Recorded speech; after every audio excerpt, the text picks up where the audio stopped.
Ever wondered why darkness must always yield to light, and light to darkness? This eternal dance between night and day isn't just a natural phenomenon. It's one of the oldest stories in Greek mythology, a tale of two primordial goddesses locked in an endless cycle that governs the rhythm of existence itself. Before there were gods on Mount Olympus, before the earth took shape from formless chaos, there was Nyx, the goddess of night.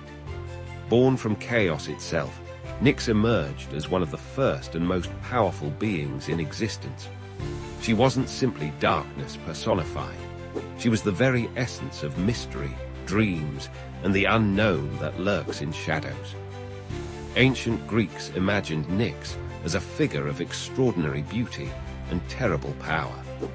Draped in dark robes woven from the very fabric of darkness, she would spread her wings across the heavens, bringing the sweet relief of night to the world. Even Zeus, the mighty king of gods, feared to anger Nyx. Such was her primordial power, dating back to the very beginning of creation. From the same primordial forces came Hemera, the personification of day. Where Nyx brought darkness, Hemera brought light and clarity. She embodied the brightness of noon, the warmth of sunlight, and the transparency of daylight hours. The Greeks saw her as a radiant figure, her presence dispelling shadows and revealing the world in all its vibrant colors. Together, these two goddesses enacted an endless cycle that would become the very heartbeat of time itself. As the ancient Greeks told it, Nyx and Hemera shared a great house at the edge of the world, but they could never dwell there together. When Nyx entered their celestial home, bringing night to the world, Hemera would depart, taking her light to the other side of the earth. When Hemera returned, Nyx would leave, maintaining their eternal dance. This perpetual exchange wasn't seen as a conflict, but rather a necessary balance. The Greeks understood that both night and day were essential for life itself. During Hemera's reign, humans would work, build, and thrive in the revealing light of day.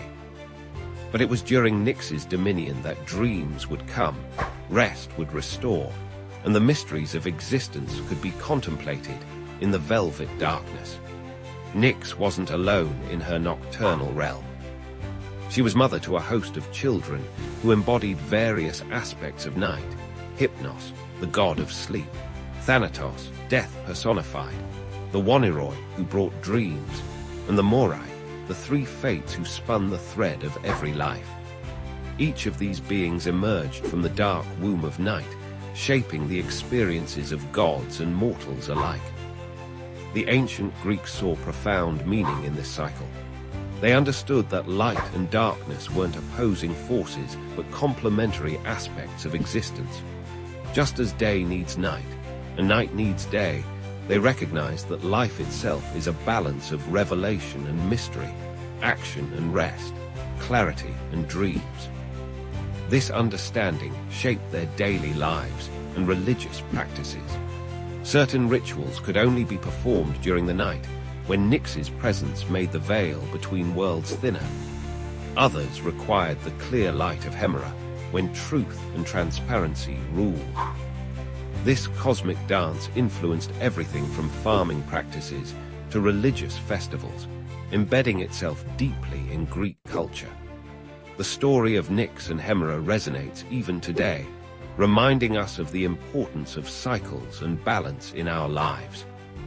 In our modern world of artificial light and 24-hour activity, their tale speaks to something primal within us: the need for both activity and rest, for both illumination and shadow. Scientists now understand the biological importance of the day-night cycle, how it regulates our circadian rhythms and influences our health. Yet thousands of years ago, the Greeks captured this wisdom in their mythology, personifying these forces as goddesses locked in an eternal dance. When we witness the sun setting and the stars emerging, we're watching the same celestial ballet that inspired the ancient Greeks. Every sunset is Hemera departing. Every dawn is Nyx yielding to her counterpart. This endless cycle continues, maintaining the rhythm that has governed life since time began. In a world that often seems chaotic and unpredictable, the story of Nyx and Hemera reminds us that some patterns are eternal. Their dance continues, as it has since the beginning, marking time, governing life, and maintaining the delicate balance between light and shadow that makes our existence possible.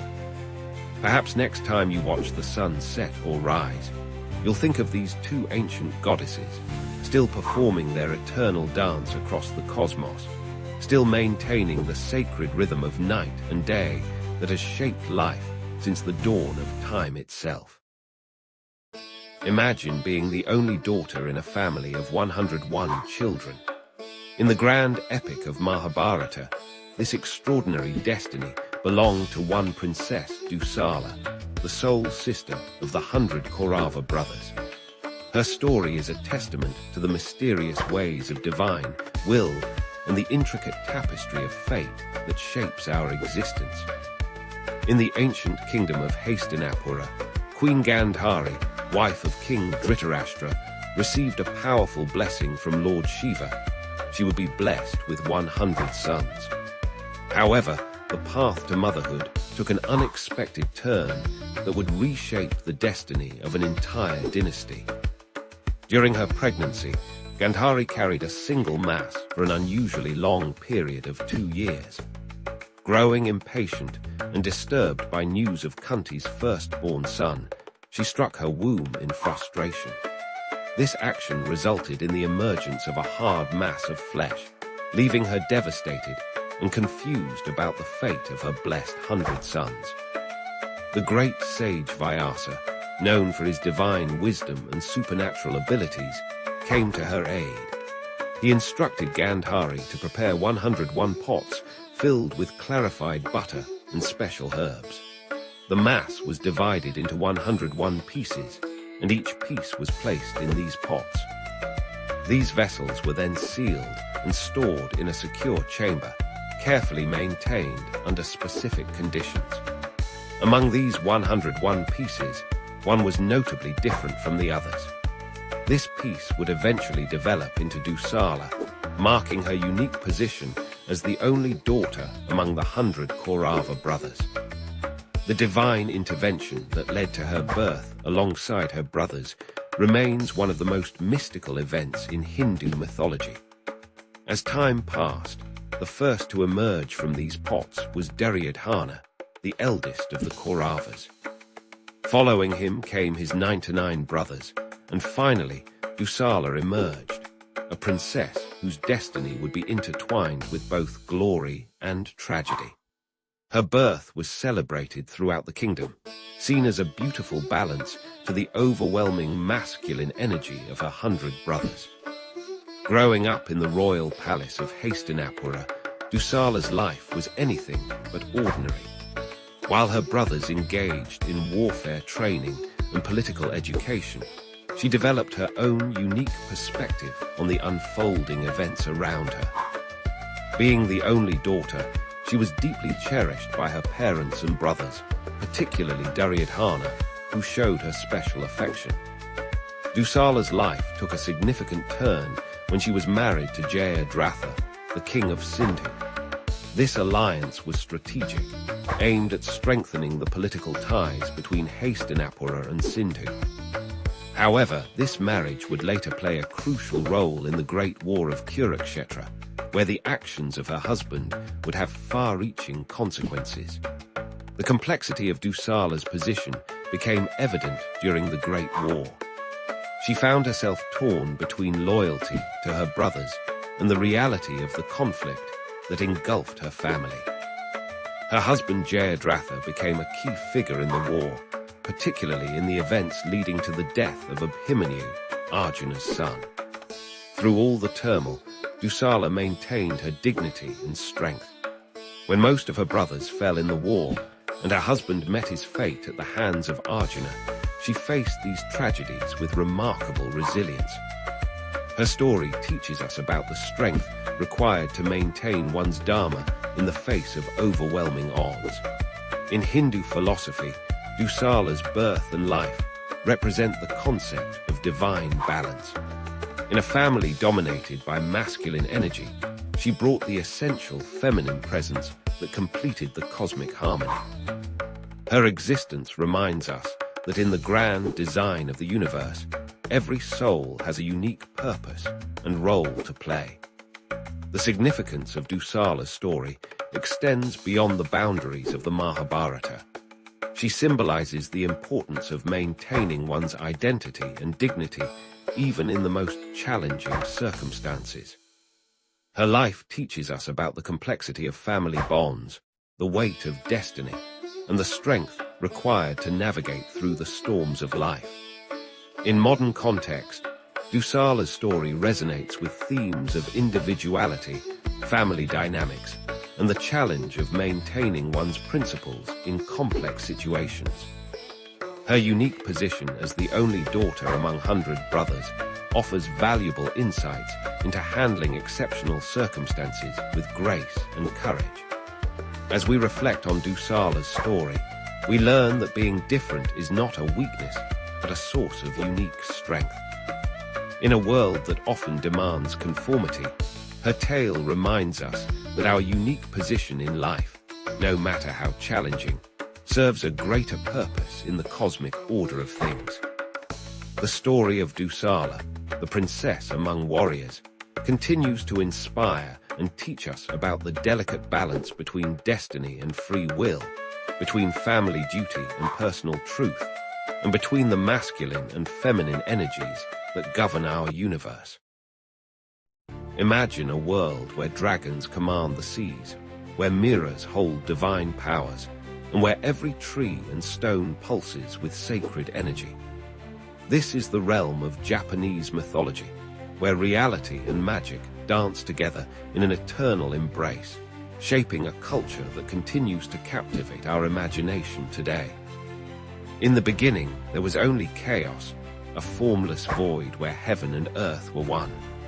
From this primordial soup emerged the first deities, the kami, who would shape the world we know. As their celestial spear stirred the cosmic waters, the first drops that fell became the Japanese archipelago, a divine creation that would become the stage for countless mythological tales. At the heart of Japanese mythology stands Amaterasu, the radiant sun goddess. Born from the left eye of the creator deity Izanagi, she rules the heavens with grace and power. But even gods face struggles, as shown in the famous tale of her retreat into a cave. When her brother Susanoo, the storm god, wreaked havoc in her heavenly domain, Amaterasu withdrew into a cave, plunging the world into darkness. Only through the clever plan of other deities, involving a mirror, jewels, and a sacred dance, was she finally lured out, returning light to the world. The relationship between gods and humans in Japanese mythology is uniquely intimate. Unlike the distant deities of other cultures, the kami exist in everything around us, in mountains, rivers, trees, and even everyday objects. This belief system, known as Shinto, teaches that the divine is not separate from nature, but is nature itself. Every rustle of leaves could be the whisper of a forest spirit, every unexpected event the work of unseen forces. Japanese mythology teems with supernatural creatures known as yokai. These beings range from the mischievous to the malevolent, from the shape-shifting kitsune fox spirits to the mysterious kappa water imps. The terrifying Oni demons and the ethereal Tengu mountain spirits populate tales that have been passed down through generations, serving as both entertainment and moral instruction. One of the most beloved figures in Japanese mythology is Inari, the deity of fertility, rice, and prosperity. Accompanied by white fox messengers, Inari's shrines dot the Japanese landscape, marked by distinctive red torii gates. These foxes, believed to possess powerful magic, can transform into human form, leading to countless tales of mystery and deception. The imperial family of Japan traces its lineage directly to the gods through Ninigi, grandson of Amaterasu. According to legend, he descended from heaven bearing 3 sacred treasures: a mirror representing wisdom, a sword symbolizing courage, and a jewel embodying benevolence. These imperial regalia remain powerful symbols in Japanese culture, connecting the present to its mythological past. Dragons hold a special place in Japanese mythology, different from their Western counterparts. Japanese dragons are wise, water-dwelling beings associated with rainfall and good fortune. The Dragon King's underwater palace, Ryugujo, features in many tales, including the famous story of Urashima Taro, who spent what seemed like days in this magical realm, only to return home to find centuries had passed. The concept of transformation runs deep in Japanese mythology. Tales abound of humans turning into animals, objects gaining consciousness, and spirits taking physical form.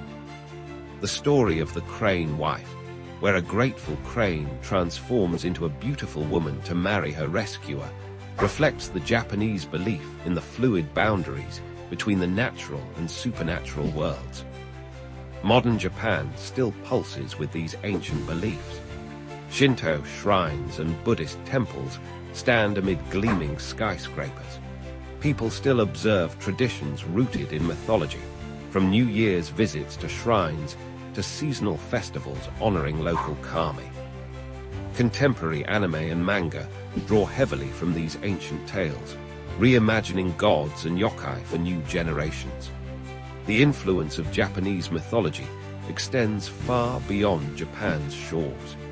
Its unique aesthetic and philosophical elements have inspired countless works of art, literature, and entertainment worldwide.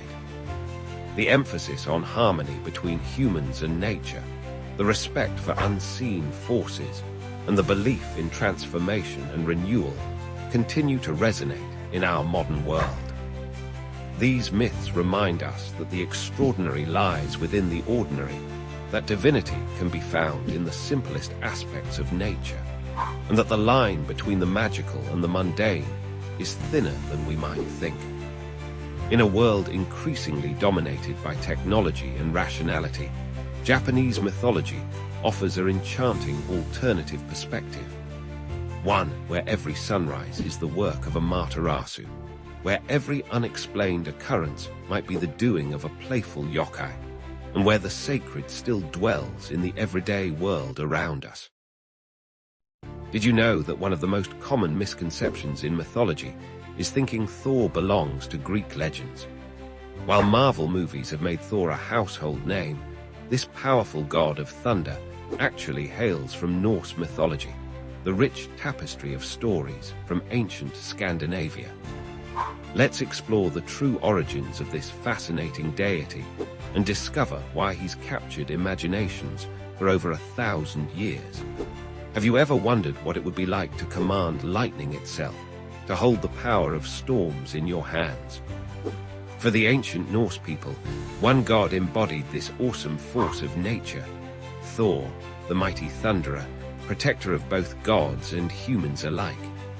In the cold, harsh realms of the Norse cosmos, Thor stands as one of the most beloved and powerful of all the gods. Son of Odin, the All-Father, and Jörð, the Earth Goddess, Thor emerged as the defender of Asgard and Midgard, our earthly realm. With his flowing red hair, mighty beard, and fierce eyes, Thor cuts an imposing figure that has captured imaginations for over 1,000 years. But what truly sets Thor apart is his legendary weapon, Mjolnir, the hammer that can level mountains and summon devastating storms. This remarkable instrument wasn't just any magical tool. Forged by master dwarven craftsmen in the heart of their underground realm, Mjolnir was made from magical metals and imbued with powers beyond mortal comprehension. Only those worthy of its power can lift it, and in Thor's hands, it becomes an unstoppable force of justice. Thor's role in Norse mythology goes far beyond simply being a warrior god. He represents the protector of order against chaos, the defender of civilization against the forces that threaten to destroy it. When thunder rolls across the sky, the ancient Norse people would say that Thor rides his chariot, pulled by two magical goats named Tangrisnir and Tangjosta, whose hooves create lightning as they race through the heavens. Among Thor's greatest adversaries are the giants, particularly the mighty serpent Jörmungandr, the world's serpent. This massive creature circles the entire world, holding its own tail in its mouth. According to prophecy, Thor and Jörmungandr are destined to kill each other during Ragnarök, the twilight of the gods. This eternal enmity represents the constant battle between order and chaos, between protective force and destructive power. One of Thor's most famous adventures involves his journey to the court of the giant king Utgarda-Loki. There, Thor faces a series of seemingly impossible challenges. He attempts to lift a cat, which turns out to be the world's serpent in disguise. He wrestles with an old woman who is actually the personification of old age itself. Though he appears to fail these tasks, his true strength is revealed. He nearly lifts the serpent clear of the ocean and puts up an impressive fight against the one force that no being can defeat, time itself. Thor's relationship with his fellow gods reveals much about his character. Though quick to anger, he's fiercely loyal to his allies. His friendship with Loki, the trickster god, leads to many adventures, though their relationship becomes increasingly strained as Loki's mischief turns to malice. Thor's marriage to Sif, whose golden hair was once cut off by Loki, shows his capacity for love and devotion. The god of thunder is not just a warrior, he's also associated with fertility and farming. His storms bring the rain needed for crops to grow, and farmers would invoke his name for good harvests. This connection to agriculture shows Thor's role as a protector of human civilization, not just through martial strength, but through nurturing the very foundations of society. Tales of Thor's exploits often carry deep moral lessons. His adventures teach the values of courage, honor, and the importance of using strength to protect others rather than to dominate them. When Thor loses his hammer to the giant Thrym, he must humble himself and dress as a bride to retrieve it, showing that even the mightiest must sometimes set aside their pride for the greater good. Thor's influence extends far beyond the ancient Norse world. His name lives on in our modern calendar. Thursday literally means Thor's Day. His stories have inspired countless works of art, literature, and entertainment throughout the centuries.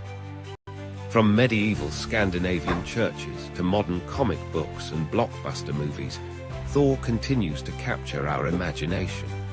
In recent decades, Thor has found new life in popular culture, though often quite different from his mythological origins. While modern interpretations may differ from the ancient tales, they still capture essential aspects of his character, the protector, the warrior who fights for justice, the god who, despite his immense power, shows great care for the mortal world. The enduring appeal of Thor lies in what he represents: the power of nature harnessed for good, the ideal of strength used in service of others, and the eternal struggle between order and chaos.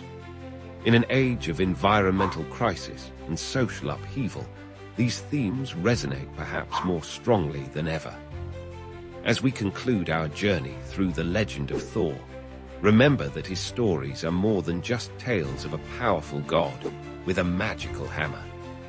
They're reflections of human hopes and fears, of our desire for protection in an uncertain world, and of the eternal truth that true strength lies not just in the ability to strike down enemies, but in the wisdom to know when and how to use that power for the benefit of all. Have you ever wondered if love could be so powerful that it could transform a mortal into a goddess?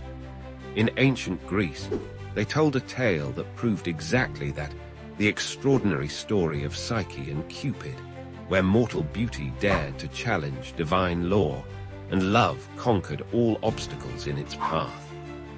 In a distant Greek kingdom, there lived a princess named Psyche, whose beauty was so breathtaking that people began worshipping her instead of Venus, the goddess of love and beauty. Mortals abandoned Venus's temples, leaving them covered in dust, while they flocked to catch a glimpse of Psyche's radiant face. Yet despite her divine-like appearance, Psyche felt desperately alone. No mortal man dared to court someone so beautiful they thought she must be a goddess. Venus, consumed by jealousy, devised a cruel plan. She commanded her son Cupid, the mischievous god of love, to make Psyche fall in love with the most hideous creature on earth. But fate had other plans. When Cupid saw Psyche, he was so startled by her beauty that he accidentally pricked himself with his own arrow of love. In that instant, the god of love himself fell hopelessly in love with the mortal princess. Concerned by their daughter's lack of suitors, Psyche's parents consulted an oracle of Apollo. The oracle's response was devastating. Psyche was to be left on a mountain, where a terrible monster would claim her as his bride. With heavy hearts, they followed the oracle's command. But instead of a monster, the gentle west wind carried Psyche to a magnificent palace floating among the clouds. In this magical palace, invisible servants attended to Psyche's every need. And each night, in complete darkness, her mysterious husband would visit her. He made one condition: she must never attempt to see his face. For a time, Psyche lived in perfect happiness, though she longed to know the identity of her loving husband. But happiness rarely stays unchallenged. Psyche's jealous sisters visited and planted seeds of doubt in her mind. They convinced her that her unseen husband must be the prophesied monster, plotting to devour her. One fateful night, consumed by curiosity and fear, Psyche lit a lamp while her husband slept. There she saw not a monster, but the breathtakingly beautiful god of love himself. In her surprise, Psyche's hand trembled, and a drop of hot oil fell on Cupid's shoulder. He awoke, and in his pain and betrayal, flew away, leaving Psyche alone in the now empty palace. The magical servants vanished, and the beautiful home crumbled to dust around her. But Psyche refused to accept defeat. If love could transform a god into a gentle husband, perhaps it could transform a mortal into someone worthy of divine love. Thus began Psyche's impossible quest to win back Cupid's love. Venus, still burning with jealousy, set 4 seemingly impossible tasks for the mortal girl. First, she had to sort a massive pile of mixed grains before sunset. Tiny ants, moved by her dedication, came to her aid. Next, she had to gather golden wool from violent, deadly sheep. A river reed whispered the secret of collecting wool caught in brambles instead. The third task required collecting water from the source of the river Styx, where dragons guarded the treacherous cliffs. Jupiter's eagle himself helped her complete this task, but the final challenge seemed truly impossible. Venus demanded Psyche journey to the underworld itself to bring back a portion of Proserpina's beauty in a box. Guided by a mysterious voice, Psyche navigated the dangers of the underworld. She avoided the temptation to help suffering souls, kept coins in her mouth for Charon the ferryman, and gave treats to Cerberus, the 3-headed guard dog. Yet after successfully completing her mission, curiosity once again got the better of her. Psyche opened the box, hoping to take a tiny bit of divine beauty for herself. But the box contained no beauty. Instead, it held the sleep of the dead. As Psyche fell into a death-like slumber, Cupid, who had been watching over her throughout her trials, could no longer stay away. His love for her had only grown as he witnessed her courage and determination. He wiped the deadly sleep from her eyes and pleaded with Jupiter to make their love legitimate. Moved by their devotion, Jupiter granted Psyche immortality. Even Venus, seeing how far a mortal would go for love, finally accepted their union. Psyche became the goddess of the soul, and her marriage to Cupid was celebrated with a grand feast on Mount Olympus. Their daughter was named Volupta's pleasure, symbolizing the union of love and the soul. This timeless tale reminds us that true love requires more than just physical beauty. It demands trust, courage, and perseverance. Psyche's journey from mortal to goddess shows us that love has the power to transform not just our circumstances, but our very being. Her story has inspired countless artists and writers throughout history, from ancient Roman frescoes to Renaissance paintings, and continues to captivate audiences today. In the end, Psyche and Cupid's story teaches us that the greatest obstacles to love often come from our own doubts and fears. Yet when we face these challenges with determination and faith, even the impossible becomes possible. After all, isn't that what love is all about? Believing in something greater than ourselves, even when the gods themselves seem to stand in our way. Have you ever wondered what happens when two ancient Greek gods clash over the mastery of nature itself?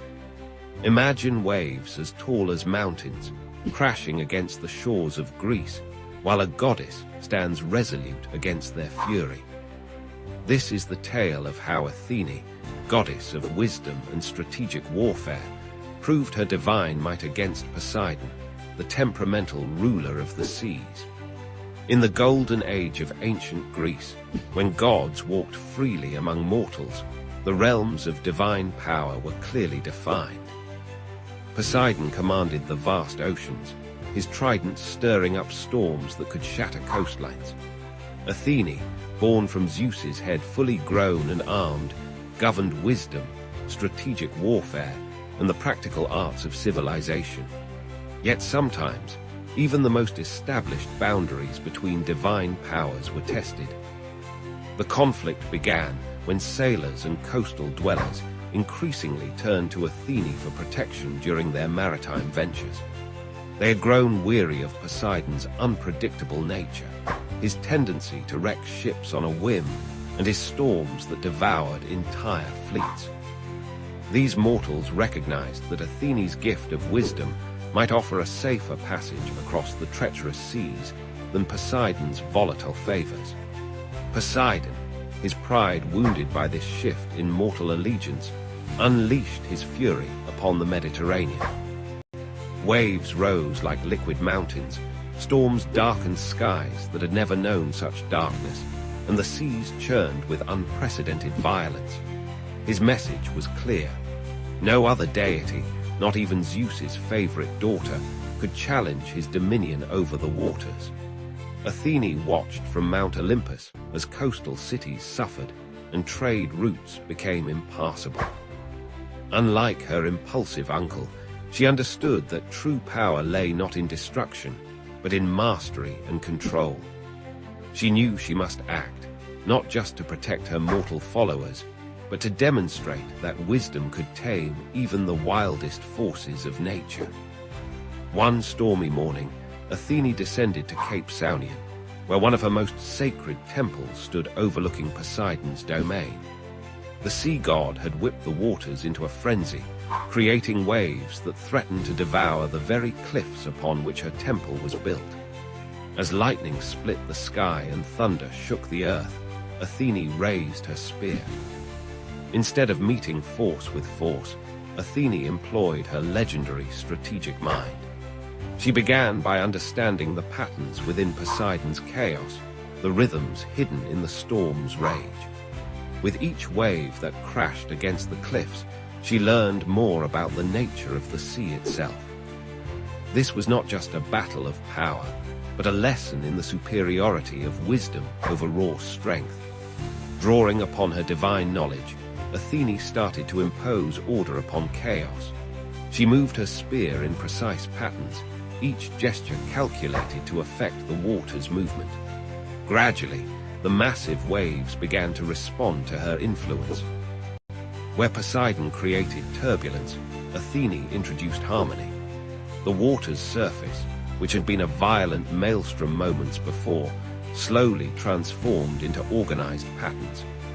Poseidon, sensing the change in his domain, emerged from the depths in a chariot pulled by magnificent hippocampi. His expression betrayed both anger and disbelief as he watched Athene tame his wild seas. He raised his trident, attempting to reassert his dominion, but found that Athene's calculated influence could not be easily undone. The goddess demonstrated that true mastery comes not from the ability to create chaos, but from the wisdom to understand and guide natural forces. Under her influence, the waves began to dance in rhythmic patterns, creating a display of both power and beauty. Ships that had been tossing helplessly in the storm found themselves guided safely to harbor by these newly organized currents. This display of divine wisdom over brute force drew the attention of the other Olympians. Zeus himself appeared in the storm clouds above, observing the contest between his daughter and his brother. Even he had not expected Athene to demonstrate such masterful control over another god's domain. Poseidon, though his pride was wounded, could not deny the elegance of Athene's solution. She had not sought to strip him of his power over the seas, but had instead shown how wisdom could work in harmony with natural forces. This lesson resonated deeply with the ancient Greeks, who saw in it a reflection of their own struggles to build civilization in harmony with nature's power. The aftermath of this divine demonstration changed how mortals viewed their relationship with the sea. They learned that respect for Poseidon's power, combined with Athene's wisdom, offered the best protection during maritime ventures. Sailors began to pray to both deities, seeking Poseidon's favor for calm waters, while asking Athene for the wisdom to navigate them safely. This story, passed down through generations, teaches us that true power lies not in the ability to destroy, but in the wisdom to understand and guide. It reminds us that even the most turbulent forces in our lives can be mastered through knowledge, strategy, and patient understanding. Just as Athene proved that wisdom could calm the mightiest waves, we too can face our challenges not with brute force, but with thoughtful determination and strategic thinking. The temples at Cape Saunian still stand today, monuments to both Athene and Poseidon, reminding visitors of this ancient lesson in the triumph of wisdom over chaos. In their weathered columns, we can still feel the echo of that divine contest, where a goddess of wisdom proved that understanding nature's power is greater than merely wielding it. Have you ever wondered what it would be like to wield the power of lightning, command the seas, or rule the underworld? For the ancient Greeks, these weren't just flights of fancy. They were the very real powers of their gods and goddesses, beings who controlled every aspect of their world and still captivate our imagination today. Before there were gods, there was chaos. From this primordial void emerged the first divine beings, including Gaia, Mother Earth herself, and Uranos, the sky. Their children, the Titans, ruled the world until a new generation of gods, led by Zeus, rose to challenge them in an epic war that shook the foundations of the cosmos. After their victory, Zeus and his siblings divided the world among themselves. Zeus claimed the heavens and became the king of gods, wielding his mighty thunderbolt to maintain order. His brother Poseidon took dominion over the seas, commanding storms and earthquakes with his legendary trident. The third brother, Hades, was given the underworld, where he ruled over the souls of the departed.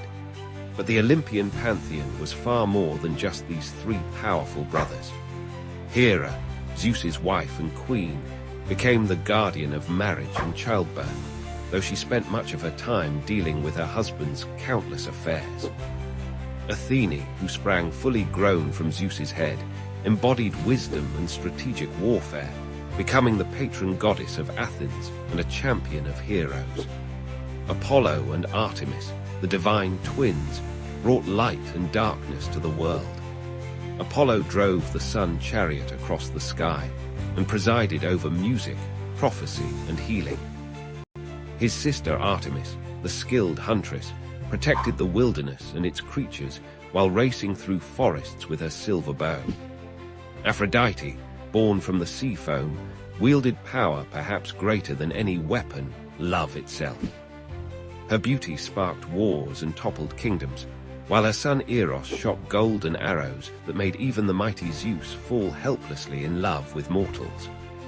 Ares, the god of war, reveled in battle and bloodshed, while Hephaestus, the divine craftsman, created wonders in his volcanic forge, including Zeus's thunderbolts and Achilles' famous armor.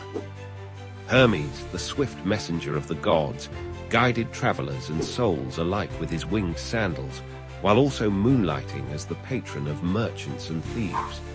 These gods were far from perfect. They displayed very human flaws: jealousy, pride, anger, and desire. Zeus's numerous affairs drove Hera to fits of vengeful rage. Apollo's pride led him to flay alive a satyr who dared challenge him to a musical contest. Aphrodite's vanity sparked the Trojan War when she claimed to be the most beautiful goddess. The gods frequently meddled in human affairs, sometimes helping, sometimes hindering. They blessed their favorites with extraordinary gifts and cursed their enemies with terrible fates. Athene guided Odysseus home from Troy, while Poseidon tried to destroy him. Apollo granted Cassandra the gift of prophecy, but cursed her so no one would believe her predictions. Their temples dotted the ancient landscape, from the magnificent Parthenon in Athens to the Oracle of Delphi, where Apollo's priestess delivered mysterious prophecies. People offered sacrifices, held festivals, and competed in athletic games to honor these divine beings, believing their favor could mean the difference between prosperity and ruin.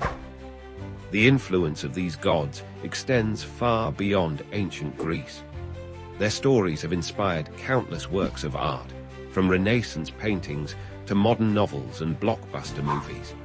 Their names grace our planets, chemical elements, and spacecraft. Their symbols and attributes still appear in corporate logos and government seals. But perhaps most importantly, these gods and goddesses represent timeless aspects of human nature and experience. Zeus represents authority and justice, but also the corruption of power.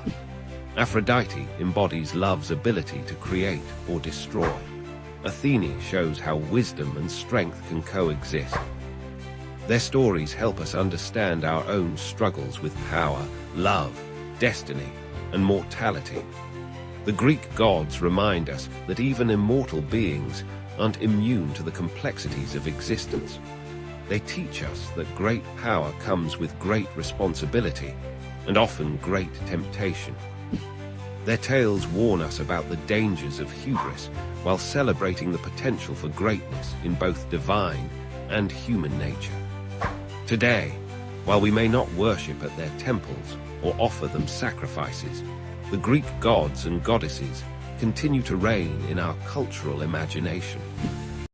Their stories still resonate because they reflect universal truths about power, family, love, and the eternal struggle between order and chaos.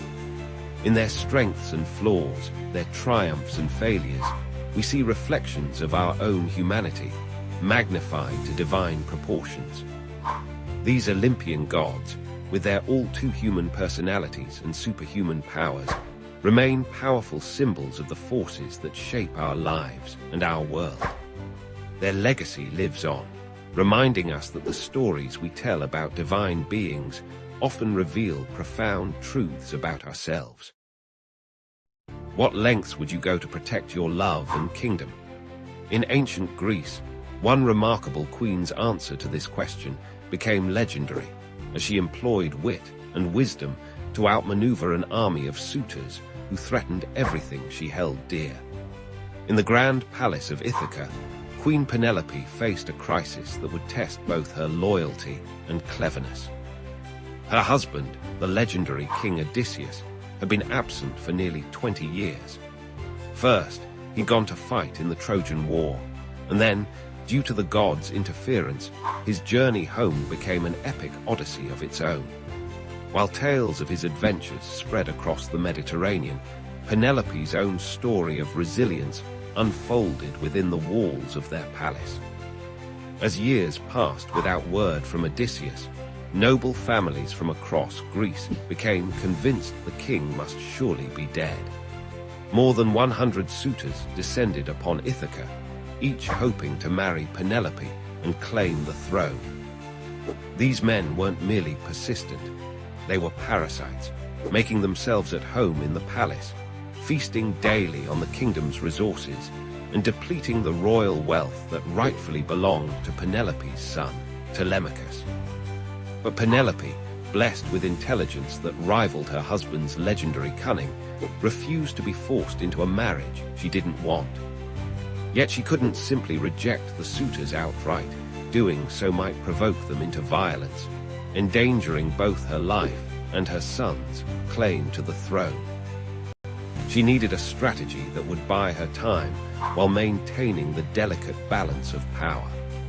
That's when Penelope devised one of the most brilliant deceptions in Greek mythology. She announced to the suitors that she would choose a new husband, but only after she completed weaving a funeral shroud for Odysseus's elderly father, Laertes. This was a perfectly reasonable request. Preparing burial clothes for family members was a traditional duty of Greek noblewomen. The suitors could hardly object to such a pious act without revealing their true, dishonorable intentions. What the suitors didn't know was that Penelope had transformed this simple task into an ingenious trick. Each day, she would sit at her loom in full view of the palace, diligently weaving the elaborate burial shroud. But each night, by the light of torches, she would secretly unravel her day's work. This way, the shroud never neared completion, and Penelope kept her unwanted suitors at bay. For 3 years, this clever deception continued. While the suitors grew increasingly frustrated, none suspected the truth behind the never-ending weaving project.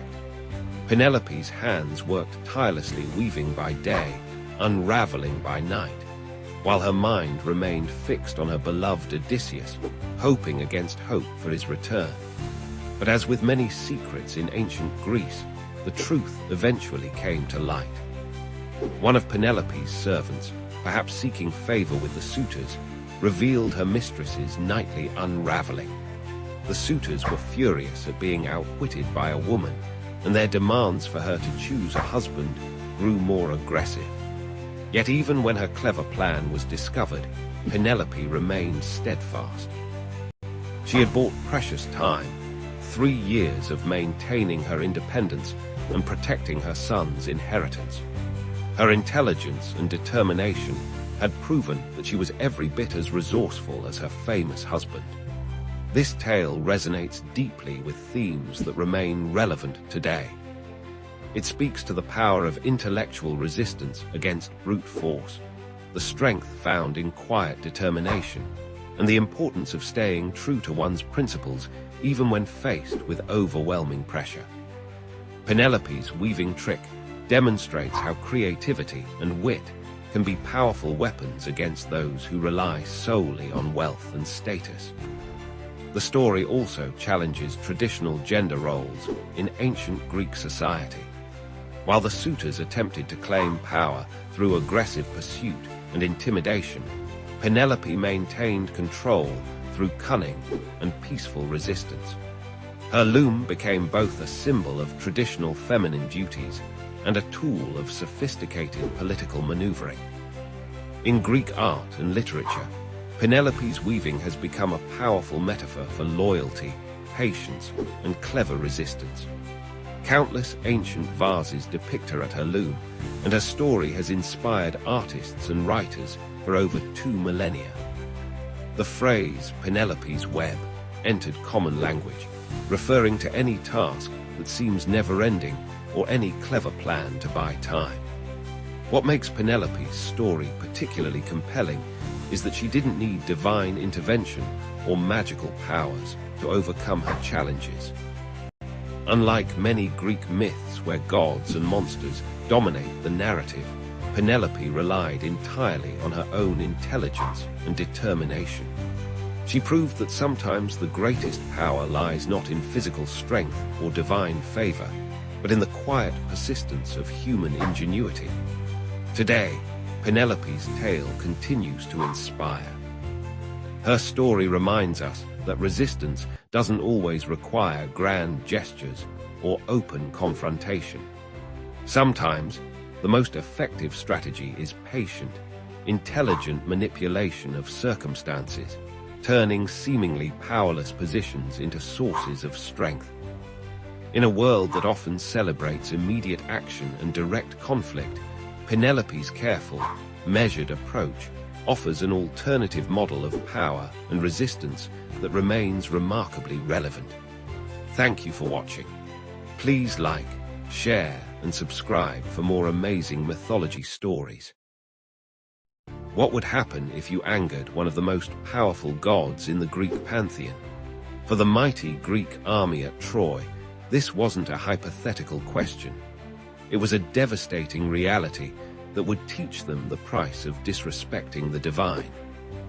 In the 10th year of the Trojan War, as Greek warriors besieged the mighty walls of Troy, a desperate father approached their camp.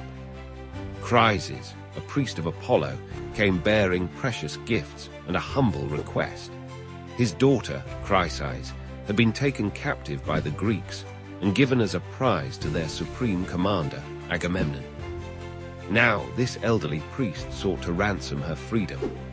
Chryses wore the sacred wreath of Apollo upon his head, marking him as a servant of the mighty god of sun, prophecy, and healing. He approached with respect, offering generous treasures for his daughter's return. The Greek soldiers, recognizing the wisdom in honoring a priest of Apollo, murmured their approval. But Agamemnon, consumed by pride and greed, had other plans. The king of Mycenae publicly humiliated the elderly priest, scorning his offerings and his prayers. Agamemnon's words cut sharper than any blade. "Old man, let me not find you lingering by our ships, nor coming here again. Your daughter is mine, and she will grow old in my house, far from her homeland, weaving at my loom and sharing my bed." As Chryses trudged away along the shore, his heart heavy with grief and shame, he raised his hands to Apollo, his divine patron. His prayer would set in motion a chain of events that would devastate the Greek army. "Hear me, Lord of the silver bow, protector of cries. If I have ever pleased you with burnt offerings or holy rites, grant my prayer. Let your arrows rain down upon the Greeks and make them pay for my tears." High on Mount Olympus, Apollo heard his priest's desperate plea. The god's wrath kindled like a raging wildfire. Known for both healing and destruction, Apollo could bring either gentle warmth or scorching death. Now he chose the latter. Descending from Olympus, his silver bow gleaming in the darkness, Apollo took aim at the Greek camp. For 9 days, the god's arrows rained death upon the Greeks. But these were no ordinary arrows. Each shaft carried invisible plagues that spread through the army like wildfire. First, the arrows found the camp's dogs and mules, then turned their deadly aim toward the soldiers themselves. Funeral pyres burned day and night, their smoke rising thick and black against the Mediterranean sky. The mighty Greek army, undefeated in battle, now fell before an invisible enemy they couldn't fight with swords or spears. Men who had survived countless battles succumbed to burning fevers and painful deaths. The plague showed no mercy, claiming both common soldiers and noble warriors alike. The beach, once filled with the sounds of military preparations, now echoed with the groans of the dying. On the 10th day, as bodies continue to pile up, Achilles, greatest of the Greek warriors, called an assembly. He knew this catastrophe was no natural occurrence. It bore the unmistakable mark of divine punishment. The hero demanded answers from Calchas, their most trusted seer, who could interpret the will of the gods. Calchas revealed the truth. Apollo's wrath had been kindled by Agamemnon's treatment of Chryses. The only way to end the plague was to return Chryses to her father, along with proper offerings and sincere apologies to both the priest and the god. But Agamemnon, even in the face of his army's decimation, initially refused to yield. This crisis revealed a crucial lesson about Greek beliefs. The gods were not distant, uninvolved beings, but active participants in human affairs. Disrespect toward their representatives, in this case, Apollo's priest, brought swift and terrible consequences. The Greeks believed that maintaining proper relationships with the gods through respect, sacrifice, and humility was essential for survival. Eventually, faced with the complete destruction of his army, Agamemnon relented. Chryses was returned to her father with gifts and offerings to Apollo. Chryses, showing the mercy his king had lacked, prayed again to Apollo, this time for the plague to end. The god, satisfied that his priest's honor had been restored, lifted his deadly curse from the Greek camp. This story, preserved in the opening books of Homer's Iliad, resonated deeply with ancient Greeks and continues to captivate us today. It speaks to universal themes: the danger of hubris, the importance of respect for the sacred, and the terrible price of pride. It reminds us that even the mightiest can be brought low when they forget their place in the cosmic order. The tale of Apollo's plague arrows has influenced countless works of art and literature throughout history.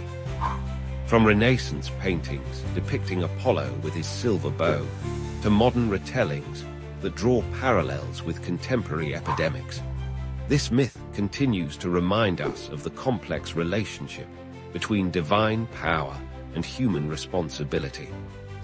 In the end, this ancient story teaches us that true strength lies not in unbridled pride or absolute power, but in wisdom, respect, and the ability to acknowledge our own limitations. The arrows of Apollo serve as an eternal warning about the consequences of crossing the divine, a lesson written in suffering and sealed with celestial fire. Have you ever wondered why pride comes before a fall? In the ancient wisdom of India, countless stories warn us about the dangers of overconfidence, but perhaps none quite as memorable as this tale from the Panchatantra about a jackal who thought he was invincible. Long ago, in a dense forest where wisdom whispered through ancient trees, there lived a clever jackal named Shandarava. Unlike his fellow jackals who were content with their simple lives, Shandarava believed he was destined for greatness. His keen wit had helped him survive many dangerous situations, and with each success, his pride grew larger than the last. The forest where Shandarava lived was home to many creatures: majestic tigers, wise elephants, fierce lions, and countless other beings who lived in harmony with nature's laws. Each animal knew its place in the grand dance of life, except for our friend Shandarava, who dreamed of ruling over them all. One day, while prowling through his territory, Shandarava discovered an abandoned palace garden. Time had transformed this once royal space into a wild haven, where fruit trees grew untamed and crystal-clear pools reflected the sky. In these pools, Shandarava saw his reflection and became convinced that his destiny was to become king of the forest. His fur, tinted blue from the indigo plants he had rolled in while exploring the garden, gave him an unusual appearance. Looking at his reflection, Shandarava hatched a clever plan. He would use his unique appearance to convince the forest dwellers that he was no ordinary jackal, but a divine being sent by the gods themselves to rule over them. Climbing atop the highest rock in the garden, Shandarava let out a call unlike any the forest had ever heard, a mixture of a jackal's cry and his attempt at a lion's roar. The strange sound echoed through the forest, drawing curious animals from every direction. They gathered around the blue-tinted jackal, wondering what manner of creature had arrived in their midst. With practiced grace, Shandarava addressed the assembled animals. "Dear forest dwellers," he proclaimed, "I have been sent by Lord Indra himself to be your king. Notice my divine blue color, proof of my celestial origin. Under my rule, this forest will know peace and prosperity unlike ever before." The animals, impressed by his unusual appearance and confident manner, began to whisper among themselves. Many were convinced by his grand claims. After all, they had never seen a blue jackal before. Perhaps he truly was a divine messenger. Even the mighty tigers and lions, typically skeptical of such claims, were swayed by Shandarava's commanding presence and eloquent speech. And so began Shandarava's reign as king of the forest. He appointed lions and tigers as his ministers, bears as palace guards, and elephants as his royal carriers. Every day, the animals would bring him the choicest foods and treat him with the utmost respect. Shandarava lived in luxury, forgetting his humble origins as he became more and more convinced of his own magnificence.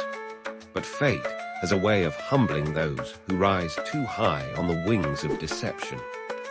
One evening, as Shandarava sat upon his throne of stones, he heard a familiar sound in the distance, the howling of a pack of jackals. Something stirred deep within him, an primal urge he couldn't resist. Before he could stop himself, Shandarava lifted his head and responded with the natural cry of his species, a long, wavering howl that revealed his true identity to all. The forest fell silent as the truth dawned upon every animal present. The bears, tigers, and lions exchanged knowing looks, their eyes narrowing with anger at having been deceived. The spell was broken. No longer did they see a divine ruler before them, but a common jackal who had dared to rise above his station through trickery. The very animals who had once served him now turned against him, their respect transformed into fury at his deception. Shandarava fled into the night, pursued by the angry creatures he had fooled. His blue color, now fading from the rains, could no longer protect him. He ran until his legs could carry him no further, finally seeking refuge in a forgotten corner of the forest, far from his former kingdom. Alone in his exile, Shandarava learned the harsh wisdom that the Panchatantra teaches us, that true greatness comes not from pretense or pride, but from accepting who we are and living with honesty and humility. His tale reminds us that while cleverness might win temporary success, truth ultimately prevails. This ancient story speaks to us even today, warning against the dangers of excessive pride and the foolishness of pretending to be something we're not. It teaches us that genuine respect cannot be gained through deception, and that our true nature will always reveal itself in the end.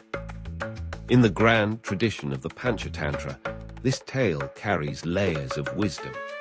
It shows us how pride can blind us to our limitations, how deception, though initially successful, carries the seeds of its own destruction, and how the universe has a way of restoring natural balance.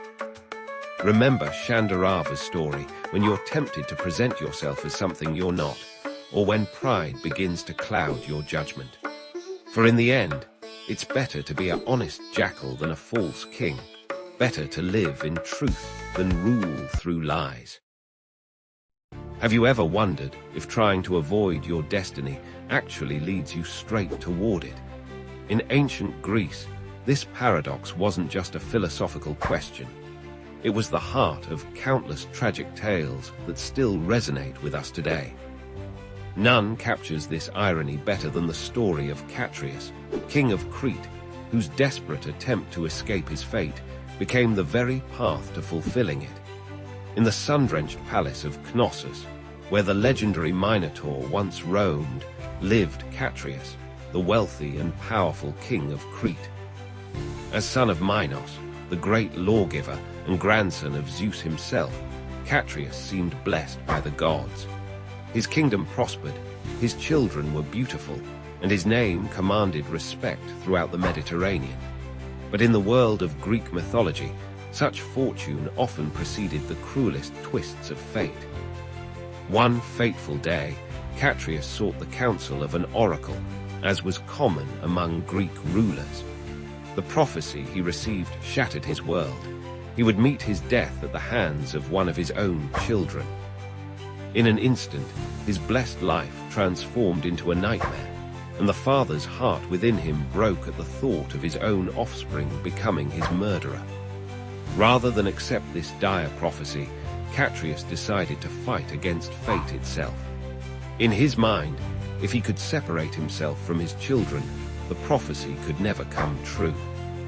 But his solution would set in motion a chain of events that would prove the oracle's words horrifyingly accurate.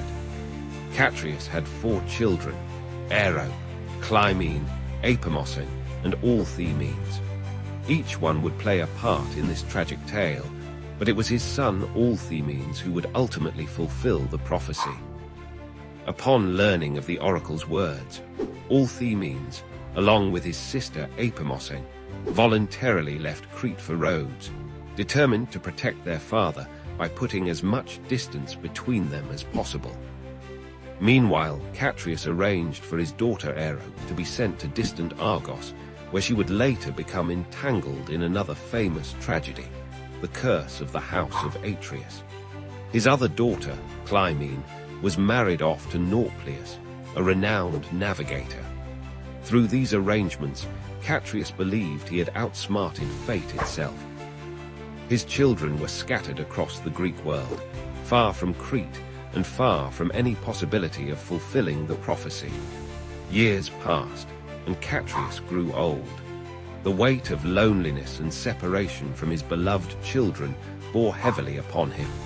In his twilight years, he yearned to see his son Allthemenes one last time. Perhaps, he thought, enough time had passed to make the prophecy void. Perhaps the gods would show mercy to an old man seeking reconciliation with his child.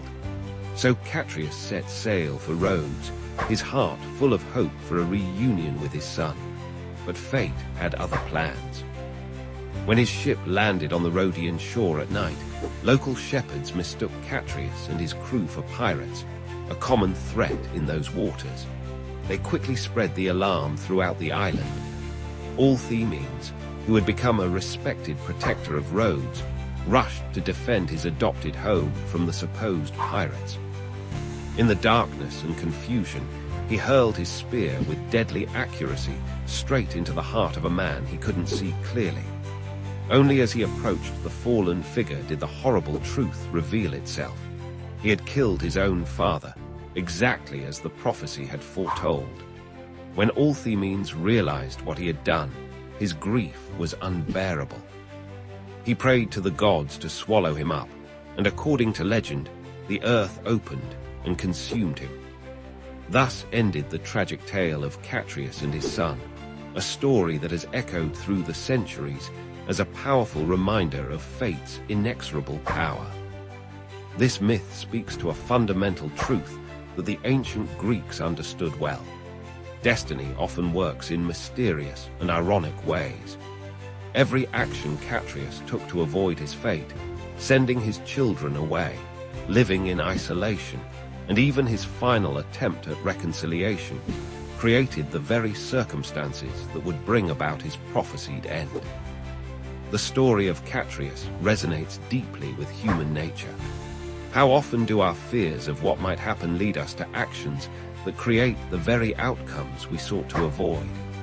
The Greeks used these tales to explore profound questions about free will, destiny, and the complex relationship between our choices and their consequences. In modern times, this myth continues to inspire storytellers and artists who recognize in it timeless themes about family, fate, and the often tragic consequences of our attempts to control the future. It reminds us that sometimes the harder we fight against our destiny, the more firmly we cement it in place. The tale of Catreus teaches us that while we cannot escape our fate, perhaps wisdom lies not in fighting against it, but in facing it with courage and understanding. In the end, it wasn't the prophecy that created the tragedy, it was the fear of it. This ancient story continues to serve as a powerful meditation on destiny, free will, and the complex bonds between parents and children, proving that even after thousands of years, Greek mythology remains a mirror in which we can see our own struggles and dilemmas reflected. In the unfathomable depths of cosmic time, when the universe was young and gods walked among mortals, a profound truth emerged: the power of sacred vows to transform consciousness and bridge the gap between the human and divine. These weren't mere promises, but mystical keys that could unlock the gates of spiritual liberation. The Puranas tell us that in the beginning, when the great Lord Brahma first created the universe, he noticed a fundamental challenge. The cosmic forces were in constant flux, causing chaos in the minds and hearts of living beings. To establish order and provide a path to higher consciousness, Brahma initiated the first sacred vow, a commitment to maintain universal dharma for an entire cosmic day. As the story goes, the celestial sage Narada once asked Lord Brahma about the origin of these sacred vows. Brahma revealed how the first vows emerged from the primordial ocean of consciousness itself. When the great churning of the cosmic ocean took place, along with divine nectar and celestial treasures, emerged the essence of spiritual disciplines, the sacred vows. The power of these vows first manifested when the great goddess Parvati undertook severe austerities to win Lord Shiva's heart. For thousands of years, she observed the most rigorous vows, standing on one leg, surviving only on fallen leaves, and finally sustaining herself on air alone. Her unwavering dedication not only earned Shiva's grace, but established the transformative potential of sacred vows for all humanity. The Puranas speak of how these divine practices gradually descended to the human realm.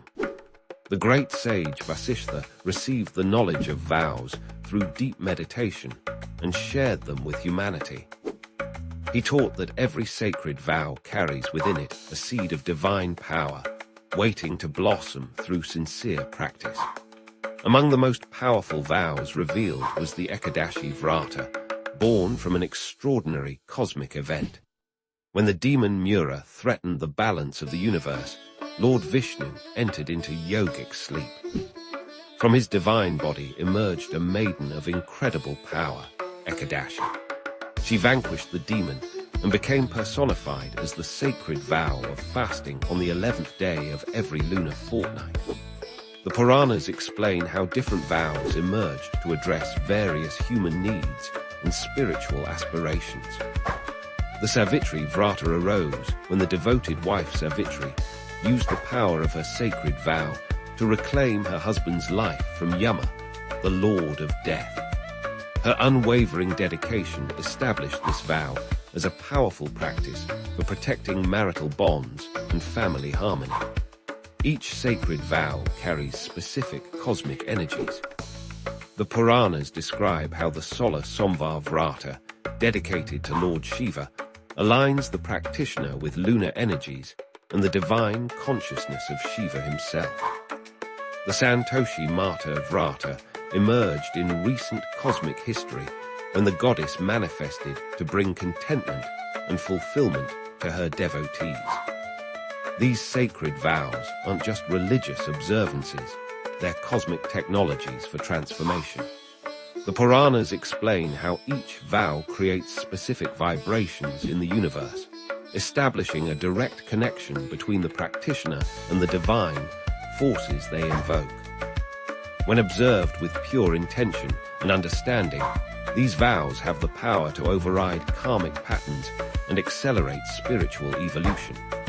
The great sage Vyasa revealed that sacred vows work through three principal mechanisms. First, they create spiritual discipline and purify consciousness. Second, they establish a rhythmic connection with cosmic forces. Third, they invoke the grace of specific deities who oversee different aspects of existence. Perhaps the most profound teaching about sacred vows comes from the story of King Dhruva. As a child, when denied his rightful place on his father's lap, he undertook severe vows under sage Narada's guidance. His dedication was so intense that it moved Lord Vishnu himself to appear before him. Dhruva's transformation from a hurt child to an enlightened soul demonstrates the extraordinary potential of sacred vows. The Puranas emphasize that the true power of vows lies not in their external observance, but in their internal transformation. Each vow is a sacred contract with the cosmic forces, a promise to align one's life with higher principles. When observed with devotion, understanding, and consistency, these vows gradually unveil the practitioner's divine nature. In our modern age, these ancient vows continue to serve as bridges between the mundane and the divine. They remind us that spiritual evolution isn't just about philosophical understanding, but about practical transformation through dedicated practice. Every sincere observation of a sacred vow creates ripples in the cosmic ocean of consciousness, contributing to the universal harmony and individual enlightenment. The Puranas conclude that sacred vows are eternal principles, existing beyond time and space. They are divine gifts, cosmic tools that enable ordinary beings to achieve extraordinary spiritual heights. In the great cosmic dance of creation, these vows serve as the subtle threads that weave together human aspiration and divine grace, leading practitioners toward the ultimate goal of self-realization.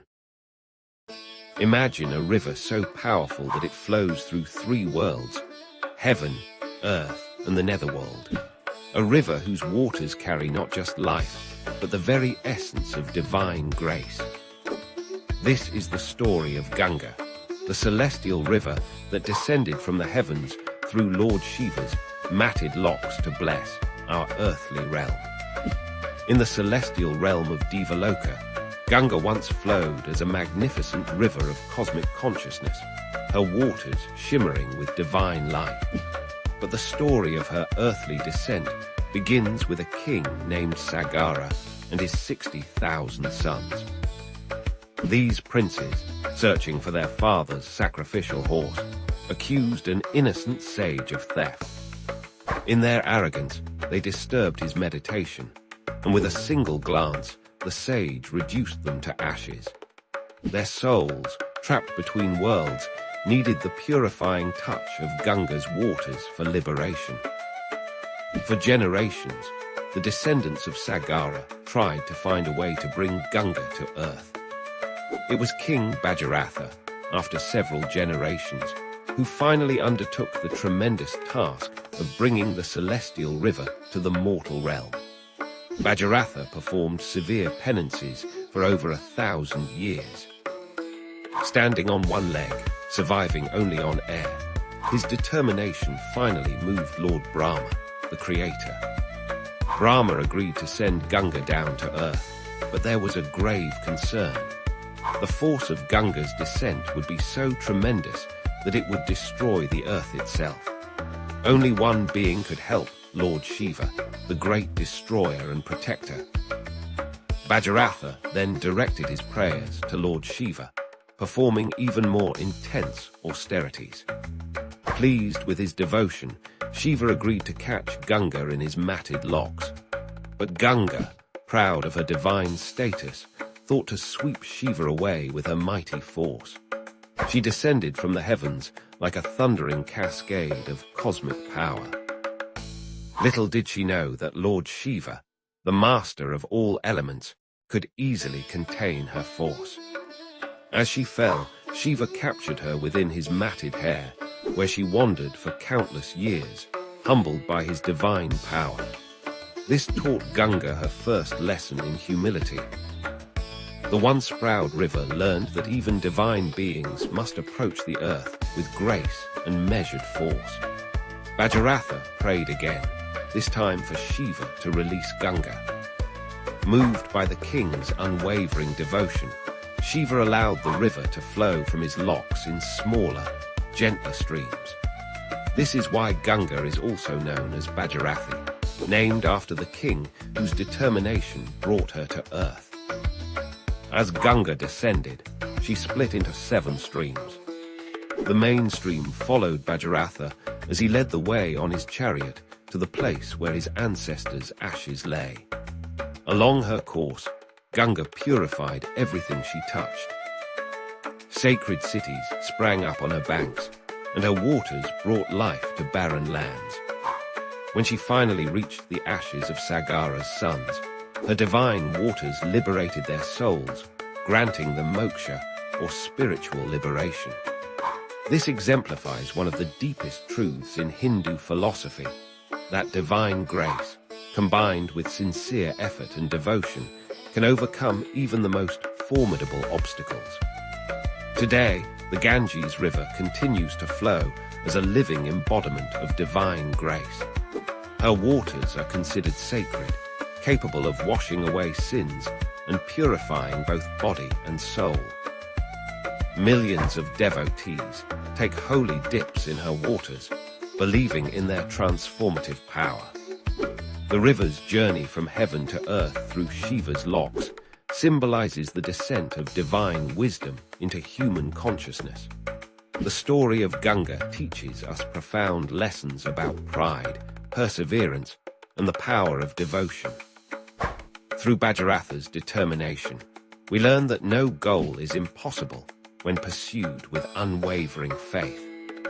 Through Ganga's humbling by Shiva, we understand that even the mightiest must learn humility. And through the river's final act of liberation, we see how divine grace works in harmony with human effort to achieve the impossible. This sacred river reminds us that divinity flows through every aspect of creation, connecting heaven and earth, the spiritual and the material. Just as Ganga's waters flow eternally, the stream of divine consciousness continues to bless and purify all who approach with sincere hearts. The next time you hear the gentle flow of water or witness a mighty river in its course, remember the celestial Ganga, who chose to descend to our world, caught and tempered by Shiva's grace, brought to earth by a devotee's determination, forever flowing as a bridge between the divine and human realms. What if the entire universe was actually dancing, not just metaphorically, but literally pulsing with the rhythm of creation and destruction? In Hindu mythology, this cosmic dance is performed by one of the most enigmatic deities, Lord Shiva, the destroyer of ignorance and the harbinger of transformation. Shiva exists beyond time itself, dwelling in the snow-capped peaks of Mount Kailash in the Himalayas. He is part of the divine trinity, along with Brahma the creator and Vishnu the preserver. While Brahma creates and Vishnu maintains, Shiva dissolves not just the physical universe, but also the ego, ignorance, and attachments that bind human consciousness. Picture Shiva in his most iconic form as Nataraja, the cosmic dancer. His dance, called the Tandava, represents the 5 activities of the cosmos: creation, preservation, destruction, concealment, and revelation.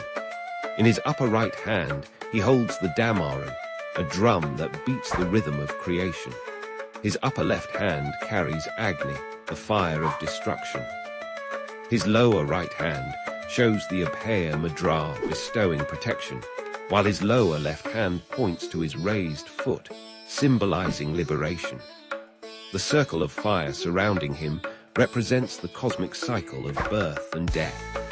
Under his right foot lies the demon of ignorance, crushed by divine wisdom.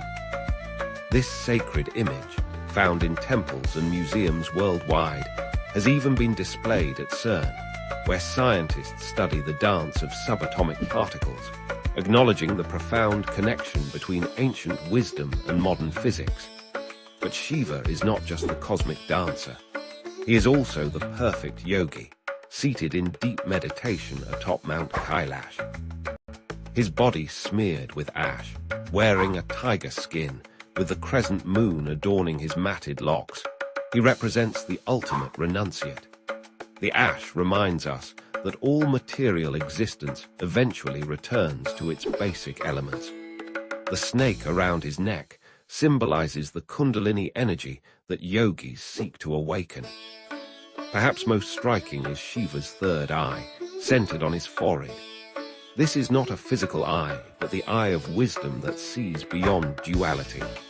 When opened, it can reduce desires and delusions to ashes, just as it once burned Karma, the god of desire, who dared to disturb Shiva's meditation.